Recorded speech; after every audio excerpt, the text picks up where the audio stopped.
2025년 2월 23일 주일낮 예배 설교. 설교 제목. 우리 하나님은 소멸하는 불이시다. 그러므로 우리가 흔들리지 않는 나라를 받았은즉 은혜를 받자. 이로 말미암아 경건함과 두려움으로 하나님을 기쁘시게 섬길지니 우리 하나님은 소멸하는 불이심이라. 그러므로 우리가 흔들리지 않는 나라를 받으니 감사를 드립시다. 그래서 경건함과 두려움으로 하나님께서 기뻐하시도록 섬깁시다. 우리 하나님은 태워 없애시는 불이십니다. 표준세 번역 성경. 설교 목적. 성경의 이미지 11번째 주제다. 이번 주제는 불이다. 성경에서 불이 의미하는 바가 무엇인지를 생각해보는 설교다. 엘리야는 대표적으로 불의 예언자다. 그리고 불은 심판을 의미한다. 그때 심판은 이 피조세계를 새롭게 만드시는 하나님의 결정적인 활동이다. 그런데 성경은 불같은 시험이라는 말로 시험을 불로 표현한다. 이렇게 보면 불은 심판을 의미하며 우리에게 다가오는 시험을 의미한다. 여기서 우리는 우리의 삶과 사역과 공력이 어떤 것인지를 시험하는 심판의 자리에 서 있다는 것을 인식한다. 그 심판은 최후의 종말에 일어날 일이면서 동시에 지금 여기서 일어나는 일이다. 그처럼 우리 하나님은 소명하는 불이시다. 그 불은 지금도 우리 앞에서 이글거리고 있으며 세상의 종말의 날에도 꺼지지 않는 불로서 만물을 심판할 것이다. 그 심판을 통해서 비로소 우리는 정결하게 된 사람이 되고 그런 세상을 물려받을 수 있을 것이다. 설교개요. 1. 성경의 이미지 10가지. 형상, 성전, 바벨론, 죽음, 보혈, 씨앗, 십자가, 빛, 언약, 떡. 2. 성경의 이미지 11. 불. 1. 성경의 이미지 10가지. 오늘은 성경 이야기의 구슬을 꿰어라 시리즈 중에서 11번째 주제를 다루겠습니다. 이것은 성경에 나오는 이미지를 중심으로 성경의 이야기가 어떤 의미인지를 생각해보는 시도입니다. 성경에는 여러 사건이 나오는데 그 사건들을 연결해주는 공통적인 이미지가 있습니다. 그 이미지들을 중심으로 사건들을 종합해보면 성경이 들려주는 더 큰 그림이 드러나고 거기에서 우리는 하나님의 뜻을 이해할 수 있습니다. 성경의 이미지 1. 형상. 예를 들면 하나님이 인간을 자기 형상으로 지으셨다는 말씀에서 우리는 형상에 대하여 생각해 보았습니다. 이 형상은 하나님의 진면목을 나타내는 것으로서 예수 그리스도에 대하여 사용되었습니다.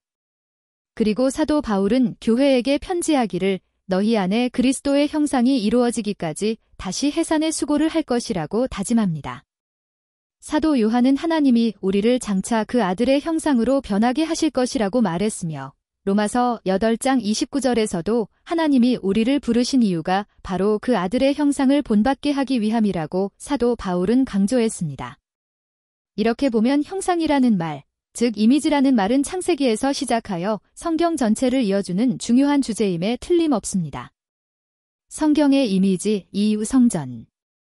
우리는 하나님이 인간을 지으시고 에덴 동산으로 들이셨다고 성경에서 읽습니다. 우리는 하나님이 이스라엘을 애굽에서 건져내셔서 약속의 땅으로 들이시고 그들에게 성전을 주셨다는 이야기도 듣습니다. 그 성전은 하나님의 집으로서 이 땅에 있는 하나님의 거처입니다. 하나님은 자기 백성과 함께 하시면서 그들을 통하여 자기의 기쁘신 뜻을 이루시는 분입니다. 그런데 예수님은 하나님이 자기 안에 계시고 자신을 통하여 일하신다고 말씀하시면서 자신이 곧 하나님의 성전이라고 말씀하셨습니다. 사도 바울도 교회에 편지하기를 하나님의 성령이 교회와 함께 하시고 교인들 개개인 안에 거하심으로 우리가 곧 하나님의 성전이라고 말했습니다. 요한계시록을 보면 온 세상이 그 전체가 하나의 거룩한 성전이 됩니다. 이렇게 보면 성경 이야기에서 하나님이 우리와 함께 하시며 우리를 통해서 일하시고 마침내 온 세상을 거룩하게 하신다는 주제는 매우 중요한 메시지라는 사실이 드러납니다. 성경의 이미지 3. 바벨론. 성경에서 우리가 듣는 이야기에는 하나님을 대적하는 사건들도 있습니다. 아담과 하와의 불순종 이후에 가인이 아벨을 죽이고 그 후에는 사람들이 바벨탑을 쌓으면서 온 세상에 흩어지지 말자고 결심합니다. 그런데 우리는 하나님이 인간을 지으시면서 생육하고 번성하여 충만하라는 복을 명하시고 특히 아브라함을 부르시면서는 그와 그의 자손들로 말미암아 천하 만민이 복을 받을 것이라고 말씀하셨다는 이야기를 읽습니다. 이것을 보면 하나님의 뜻은 사람이 세상에 나아가 나누고 베풀어 충만하게 하는 것임을 알 수 있습니다. 그런데 바벨탑은 바로 그 뜻을 저버리고 반대한 전형적인 상징입니다. 그리고 그 탑의 건설자들은 훗날 바벨론 제국을 건설하여 하나님의 백성들을 괴롭게 합니다. 성경을 자세히 보면 하나님의 사람들은 이 세상에서 하나님의 뜻을 저버리고 대항하는 세력이 있음을 간파했습니다. 그리고 그들을 바벨론이라고 비유적으로 불렀습니다. 성경 이야기에서 최후의 심판은 하나님이 결국 바벨론을 완전히 멸망하게 하시는 모습으로 그려집니다. 성경의 이미지 4. 죽음. 하나님의 뜻에 불순종한 사람들에게 하나님은 반드시 죽을 것이라는 경고를 하셨으며 그렇게 죽음이 모든 사람에게 임했습니다. 자연의 법칙으로 보면 죽음은 대자연의 순리이며 일부입니다. 그런데 성경 이야기는 죽음을 하나님의 뜻에 불순종하는 삶의 결과로 설명합니다. 그래서 성경이 들려주는 죽음의 의미는 단지 몸이 죽는 것만이 아니라 관계의 단절과 사회의 혼돈입니다. 땅이 저주를 받았다는 말씀으로 표현되기도 합니다. 하나님은 예언자들을 통하여 오래전부터 회복과 새 창조를 약속하셨습니다. 그리고 예수 그리스도를 죽은 자 가운데서 다시 살리심으로 사망의 권세를 이기셨습니다. 성경 이야기는 그리스도 안에서 모든 사람이 삶을 얻을 것이라고 들려줍니다. 부활은 죽음이 패배하는 것이며 죄가 용서받았음을 의미합니다. 그리고 이 세상 만물이 새롭게 되는 세상, 곧 새 하늘과 새 땅이 열릴 거이라는 소망을 우리에게 들려줍니다. 죽음은 모든 인간에게 필연적인 것이지만 성경 이야기는 우리에게 그 죽음이 죽고 만물이 새롭게 되는 부활의 날을 소망하라고 희망을 들려줍니다. 성경의 이미지 5. 보혈. 성경 이야기는 피에 대하여 들려줍니다. 하나님은 노아에게 피를 마시지 말라고 말씀하셨습니다. 피에는 생명이 있기 때문입니다. 그런데 레위기를 보면 하나님께 죄를 지어 하나님 앞에 갈 수 없을 때 하나님께서 사람들에게 짐승의 피를 제단에 뿌리라고 말씀하셨습니다. 그렇게 되면 죄와 허물이 덮어지고 그 제단에 하나님이 임하실 수 있기 때문입니다. 이처럼 하나님은 피의 제사를 통해서 자기 백성에게 다시 임하시는 분입니다. 그런데 훗날 예언자들은 하나님이 정말 원하시는 것은 피의 제사가 아니라 정직하고 진실하며 따뜻하게 사는 것임을 깨달았습니다. 그것이야말로 하나님과 동행하는 비결임을 알게 되었다고 할 수 있습니다. 세월이 흘러 예수님이 십자가에서 돌아가시고 부활 승천하신 후에 예수님의 제자들은 피에 대하여 새로운 깨우침을 얻었습니다. 그들은 예수님의 피가 우리의 죄와 허물을 사하며 죄로 물든 우리의 양심을 정결하게 하여 참되신 하나님을 섬기게 한다는 사실을 깨달았습니다. 그래서 성찬의 포도주를 마시면서 예수님의 피를 기념하고 예수님을 따라 살 것을 다짐했습니다. 성경의 이미지 6. 씨앗. 세상을 향한 하나님의 계획은 생육번성 충만입니다.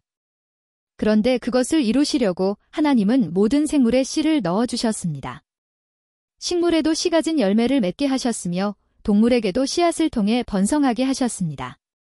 그런데 인간의 죄로 땅이 저주를 받게 되었을 때 하나님은 한 사람 아브라함을 부르셔서 그와 그 후손을 씨앗이라고 부르시면서 온 세상에 복을 주겠다고 약속하셨습니다. 하나님의 계획은 다윗에게도 씨앗으로 약속되었습니다. 신약 성서를 기록한 사람들은 예수님이 바로 아브라함과 다윗의 자손으로 오셨다고 기록했습니다. 여기서 자손은 바로 씨앗을 의미합니다. 예언자 이사야는 하나님이 이 세상을 다시 충만으로 만드시려고 남겨놓으신 거룩한 백성들을 가리켜 거룩한 씨앗이라고 불렀습니다. 예수께서는 십자가를 지시기 전에 자신을 하늘의 밀이라고 말씀하셨습니다. 그것은 예수님 자신이 하나님의 씨앗이라는 의미입니다. 그 거룩한 씨앗의 형질은 오늘날 교회에 전수되었습니다. 우리들은 세상을 충만하게 만드시는 하나님의 거룩한 씨앗들입니다. 우리들도 예수님을 본받아 거룩한 씨앗인 미랄의 삶을 살 것입니다. 성경의 이미지 7. 십자가. 세상을 씨앗으로 충만하게 하시는 하나님의 방법은 십자가입니다. 십자가는 다른 사람을 살리기 위해서 자신의 희생하는 삶의 상징입니다. 야곱의 아들 유다는 자기 동생 베냐민을 위해서 대신 종살이를 하겠다고 나섰습니다. 그 희생으로 결국 모든 형제들을 살렸습니다. 예수님도 자신을 희생하심으로 모든 사람을 죄에서 구원하셨습니다. 예수님은 자기를 따르는 제자들에게 십자가를 질 것을 각오하라고 말씀하셨습니다.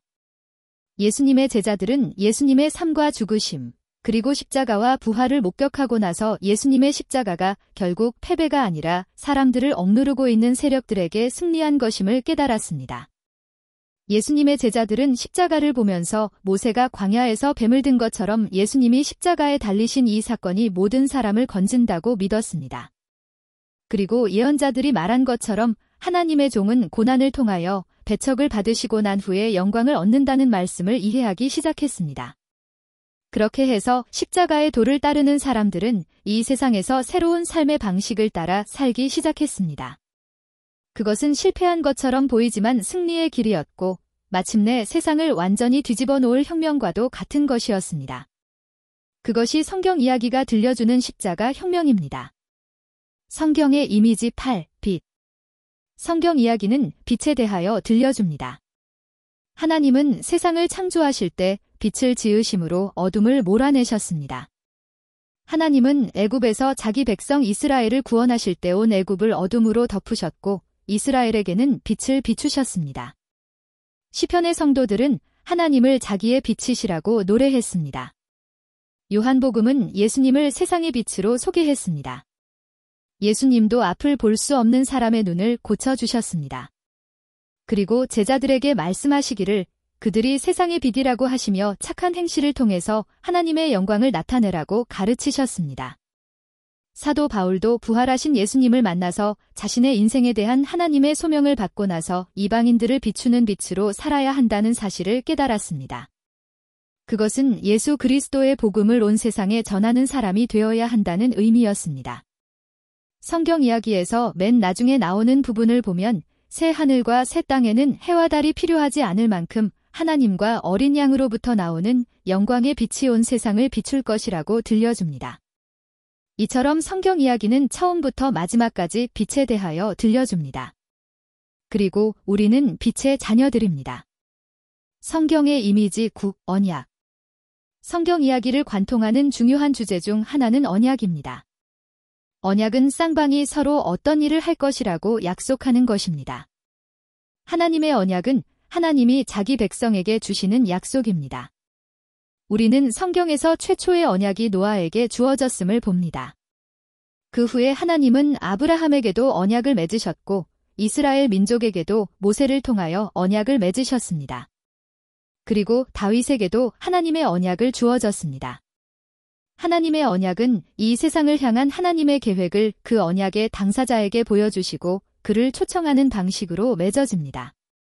예를 들면 하나님은 아브라함에게는 그의 씨를 통해서 천하 만민이 복을 받게 하겠다고 언약하셨습니다. 예언자들은 하나님이 새 언약을 맺으실 것이라고 전했습니다.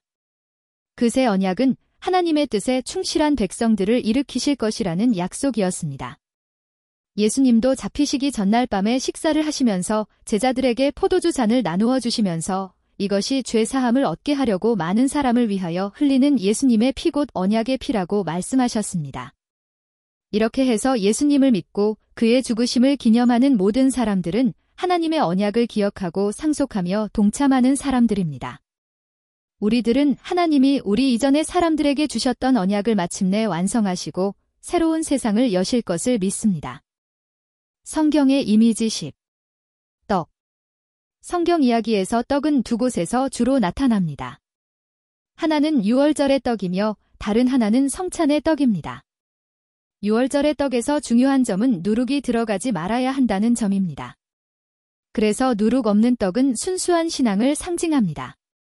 성경에서 누룩은 변질되게 하는 것이며 부패하게 하는 것을 의미합니다. 그래서 예수님은 바리새인들의 누룩과 헤롯의 누룩을 주의하라고 제자들에게 경고하셨습니다. 동시에 예수님은 자신을 하늘로서 내려온 생명의 떡이라고 소개하셨습니다. 그 말은 사람들에게 생명을 주는 양식이라는 의미입니다. 이것은 우리가 예수님을 먹어야 산다는 의미로서 예수님을 의지하고 그 은혜와 약속을 힘입어 살아가는 삶을 의미합니다. 우리는 성만찬 시간에 떡을 먹습니다. 그것은 예수님의 몸을 상징하는 것으로 예수님이 지금 우리와 함께 하신다는 것을 의미합니다. 이것은 구약 성경의 성막에서 진설병을 생각나게 합니다. 진설병은 하나님의 얼굴의 떡이라는 의미로서 거기에 하나님이 계신다는 의미입니다. 이처럼 우리는 성찬의 떡을 먹으면서 하나님이 지금 우리와 함께 하신다는 믿음을 되새깁니다. 2. 성경의 이미지 11. 불. 세례 요한은 사람들에게 물로 세례를 베풀었습니다. 그때 사람들은 이 요한이 메시아가 아닌가 하면서 질문했습니다. 그때 세례 요한은 자기는 광야에서 외치는 자의 소리일 뿐이며 자기 뒤에 오시는 분이 얼마나 위대하신지 그분은 성령과 불로 세례를 베푸실 것이라고 말했습니다. 요한이 말한 성령과 불의 세례란 무엇을 의미할까요? 세례 요한은 엘리야와 비교됩니다. 예수님도 세례 요한을 엘리야에 빗대어 말씀하셨습니다. 그런데 구약의 예언자 엘리야는 불의 사람이라는 별명이 있습니다. 그가 활동하던 시절에 이스라엘의 왕은 아합이었습니다. 그 아합 왕은 온 이스라엘을 우상 숭배의 죄에 빠지게 하는 사람이었습니다. 그때 엘리야는 바알과 아세라를 섬기는 제사장들을 갈멜산으로 불러서 기도의 불로 응답하는 신이 참된 하나님이라고 대결을 펼쳤습니다. 거기서 우상의 제사장들은 아무리 기도해도 그들의 제단에 불이 떨어지지 않았습니다. 그 후에 엘리야가 제단을 다시 쌓고 그 주위에 도랑을 파고 물이 가득하도록 제물에 부었습니다. 그리고 엘리야가 하나님께 기도를 드렸을 때 하늘에서 불이 내려와 제물을 다 태우고 도랑의 물까지 모두 마르게 했습니다. 그때 하늘로부터 내려온 그 불은 무엇을 태웠을까요? 성경을 보면 하나님은 자신을 소멸하는 불이라고 말씀하셨습니다. 내 하나님 여호와는 소멸하는 불이시요 질투하시는 하나님이시니라. 하나님의 불은 물리적으로는 제물을 태우고 물까지 모두 마르게 했습니다. 그런데 그 소멸하는 불은 그 자리에 모은 모든 백성들의 마음 가운데 자리 잡고 있던 불신앙과 음란한 생각들도 모조리 소멸했을 것입니다. 소멸한다는 말은 태워서 없애버린다는 뜻입니다. 하나님의 불이 의미하는 바는 소멸입니다. 즉, 더러운 것을 모조리 태워서 깨끗하게 한다는 의미입니다. 사실 하나님은 자기 백성에게 예언자 말라기를 통하여 이렇게 불로 정결하게 하겠다고 말씀하셨습니다. 나 만군의 주가 말한다. 그러나 그가 이르는 날에 누가 견디어내며 그가 나타나는 때에 누가 살아남겠느냐? 그는 금과 은을 연단하는 불과 같을 것이며 표백하는 잿물과 같을 것이다. 그는 은을 정련하여 깨끗하게 하는 정련공처럼 자리를 잡고 앉아서 레위 자손을 깨끗하게 할 것이다. 금속 정련공이 은과 금을 정련하듯이 그가 그들을 깨끗하게 하면 그 레위 자손이 나주에게 올바른 제물을 드리게 될 것이다. 이처럼 하나님의 불은 자기 백성들을 깨끗하게 하는 재련소의 불과 같습니다. 하나님이 자기 백성에게 다시 오시는 날은 심판의 날입니다. 그날에는 우리가 한 모든 일들이 어떤 의미인지 드러나게 될 것입니다. 이에 대하여 사도 바울은 이렇게 설명했습니다. 아무도 이미 닦아 놓은 터 곧 예수 그리스도 밖에 또 다른 터를 놓을 수 없습니다. 누가 이 터 위에 금이나 은이나 보석이나 나무나 풀이나 지프로 집을 지으면 각 사람의 업적이 드러날 것입니다. 그날이 그것을 밝히 보여줄 것입니다. 그날은 불로 나타나기 때문입니다. 그래서 그 불이 각 사람의 업적이 어떤 것인가를 검증하여 줄 것입니다. 그날은 주님이 오시는 심판의 날입니다. 그런데 성경 이야기에서 사도들은 불의 이미지를 시험에도 사용합니다. 사랑하는 자들아, 너희를 연단하려고 오는 불 시험을 이상한 일 당하는 것 같이 이상히 여기지 말고 오히려 너희가 그리스도의 고난에 참여하는 것으로 즐거워하라. 이는 그의 영광을 나타내실 때에 너희로 즐거워하고 기뻐하게 하려 함이라. 저는 지금 성경 이야기에서 불이 어떤 의미로 사용되는지에 대하여 생각해 보고 있습니다. 불은 심판을 의미하며 그 심판은 모든 부정한 것을 태워버리는 것이며 동시에 금이나 은이나 보석 같은 것을 더욱 밝게 빛나게 할 것입니다. 그래서 최후의 심판에는 정금 같은 믿음을 가진 사람들에게는 하나님이 칭찬과 상급을 주실 것입니다. 그리고 나무나 짚으로 지은 집처럼 거짓과 허영으로 신앙의 집을 지은 사람들은 부끄러움과 수치를 당할 것입니다. 그런데 사도들은 불시험에 대하여 이야기합니다. 그것은 불같은 시험이 우리의 삶에 밀려올 수도 있다는 의미입니다. 여기서 우리는 시련의 불 또는 시험의 불이 우리에게 불어닥칠 때 일어날 일에 대해서 생각해 보아야 합니다. 우리는 그 불길 속에서 타버리는 지푸라기 같은 존재가 될까요? 아니면 그 화염 속에서 더욱 찬란하게 빛나는 존재가 될까요? 현재 계엄령 이후에 탄핵 심판이 헌법재판소에서 진행되고 있습니다. 우리는 이 불같은 시험 앞에서 거짓과 변절의 사람들을 봅니다. 그리고 우리는 이 격동 속에서 더욱 찬란하게 빛나는 사람들을 발견합니다. 그들은 이런 불시험이 없었더라면 드러나지 않았을지도 모릅니다. 그러나 그들의 진실한 마음가짐과 용기 있는 행동들은 만인의 칭송을 이끌어내고 있습니다. 성경 이야기에서 우리는 불에 대하여 듣습니다. 그러나 사람들은 하나님의 불에 대하여 오해를 했습니다. 그 오해의 핵심은 하나님은 우리의 사소한 잘못도 그냥 넘어가지 않으시고 불같은 심판을 내리시는 분이라는 생각입니다. 하지만 성경을 바르게 읽어보면 하나님의 불심판은 언제나 자기 백성을 정결하게 하기 위한 것입니다. 그리고 사실 성경이 불심판에 대하여 이야기하는 것을 조금 더 생각해보면 그것은 우리의 삶 가운데서 반드시 드러나게 될 일들에 대한 경고를 의미한다는 것을 알 수 있습니다. 그래서 성경은 최후에 있을 심판의 불에 대하여 들려주면서 동시에 우리 삶 가운데 지금 이 순간에도 다가오고 있는 불시험에 대해서도 들려줍니다. 중요한 것은 이 모든 과정에서 하나님을 사랑하는 사람들은 더욱 정결하게 될 것이며 그들의 정직하고 진실한 마음과 행동과 뜻은 이 불시험을 통해서 더욱 선명하게 드러날 것이라는 사실입니다. 여기서 우리는 세례 요한이 예수님에 대하여 말한 것을 생각해 보겠습니다. 세례 요한은 말하기를 자기 뒤에 오시는 분이 성령과 불로 세례를 줄 것이라고 말했습니다.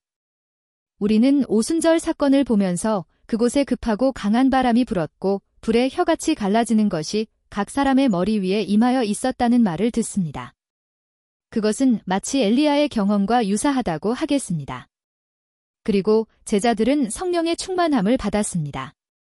그들은 엘리야처럼 새로운 사명을 받고 온 세상에 복음을 전하는 증인이 되었습니다. 여기서 우리는 제자들이 성령으로 세례를 받았음을 확인합니다. 그들은 예수님이 하나님으로부터 성령을 받아서 보내셨음을 확신했습니다.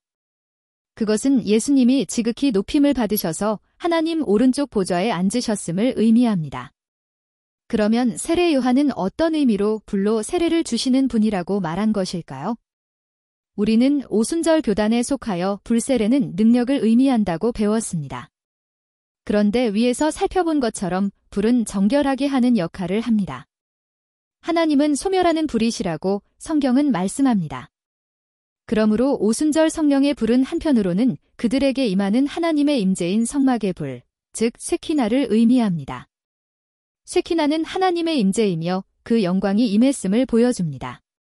동시에 우리는 그 불이 제자들을 정결하게 하기 위하여 무엇을 소멸했을 것이라고 이해할 수 있습니다.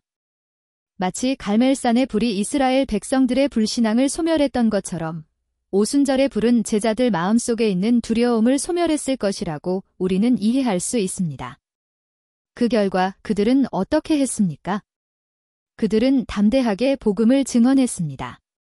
그들은 자신들을 조롱하는 사람들에게 맞서 자신들에게 일어난 일의 의미를 설명했으며 예수 그리스도의 죽으심과 부활이 어떤 의미인지를 증거하면서 사람들의 회개를 촉구했습니다. 불같은 성령이 제자들의 의심과 두려움을 모조리 소멸하고 나자 그들은 지극히 큰 확신으로 그리스도를 증언하는 전도자들이 되었습니다. 그것을 우리 선배들은 제자들이 오순절날 불같은 능력을 받았다는 말로 표현했습니다. 그런데 그들에게 나타난 능력은 성령 세례의 결과이며 그 경험은 동시에 불로 세례를 받은 것이었습니다. 그 불은 하나님의 소멸하는 불이었습니다. 이런 이유로 우리는 오늘도 성령의 충만을 사모합니다. 그리고 그 성령 충만의 경험은 동시에 우리에게 불로 세례를 받는 경험을 제공합니다. 그 결과 우리 안에 있는 모든 더러움과 의심, 부정한 것과 연약한 것이 소멸되고 하나님의 대리인으로 살 수 있도록 준비됩니다. 이 비밀을 깨달은 사람들은 기도의 자리로 나아가 성령과 불로 세례를 받기를 사모합니다. 교우 여러분, 하나님이 오늘도 우리와 함께 하시며 우리를 통하여 일하십니다. 그리고 그 옛날 예레미야에게 그렇게 하셨듯이 우리에게 오늘도 말씀하십니다. 너는 내게 부르짖으라. 내가 내게 응답하겠고 내가 알지 못하는 크고 비밀한 일을 내게 보이리라. 끝.